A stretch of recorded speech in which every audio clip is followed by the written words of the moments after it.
Greetings and welcome to week 12 of our online class in the Gospel of Matthew.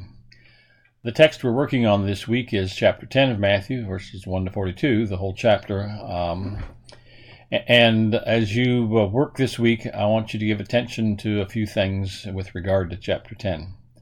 First of all, note the first four verses where you have a list of the names of the 12 apostles.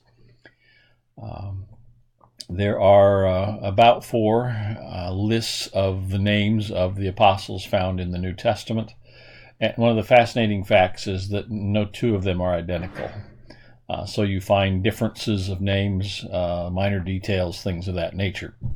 Part of the uniqueness of chapter 10 in Matthew is that it names Matthew personally, which is part of the reason that some people think this is that he's the author of this gospel. I've never been convinced that his name here and his name in the calling of Levi story is somehow some kind of proof. So I want you to note that and to think a little bit about the fact that as chapter 10 prepares the disciples to go on mission, that Jesus names them.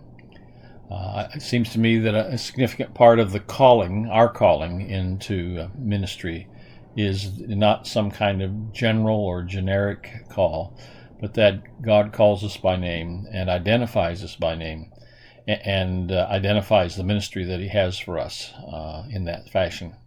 A second thing I want you to be aware of, kind of at the end of chapter 10, the totality of starting with verse 5 through the end of chapter 10 are instructions for the mission that he's sending the disciples out on.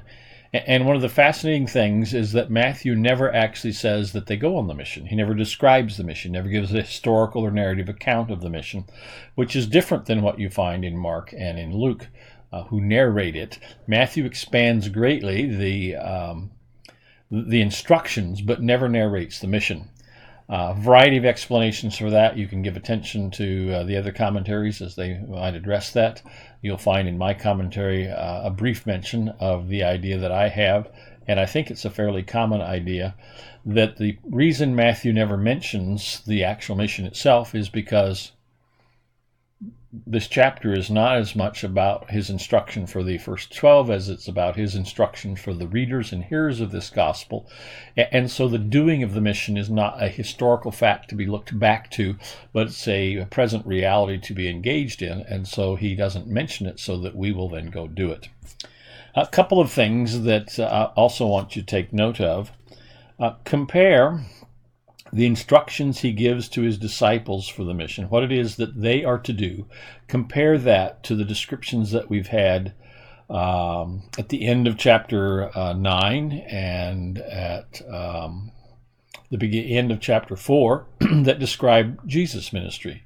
So what are the things that he instructs his disciples to do that he is, in fact, doing?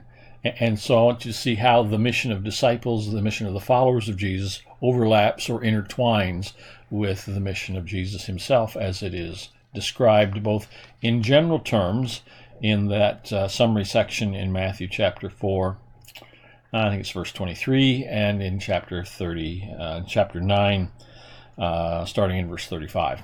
Okay.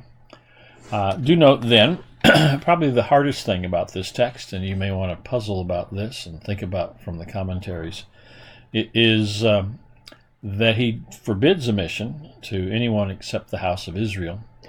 So you have this to the Jew first and then to the Gentile that we find in Paul, actually encapsulated here with go to the Jewish or the house of Israel only. Do note the description then starting in verse 16 of imminent persecution and no particular evidence that this kind or level of persecution was actually happening during Jesus' own lifetime as disciples went out on however long their mission happened. Certainly not impossible, but it appears these instructions are framed, and Matthew has edited them and presented them in such a way to describe the kind of opposition that the disciples of Matthew's time would face, and the kind of opposition that disciples or followers of Jesus in various places around the world still face to this day. So take note of the instructions on persecution, opposition. Give some attention to chapter 10, verse, I think it's 28, and what that says about a soul, and how it fits with the kind of common parlance that you hear in church about a never-dying soul. Is this consistent with that? Does this have a different perspective of soul? Do note also the Jesus claimed that he's not come to bring peace, but come to bring a sword.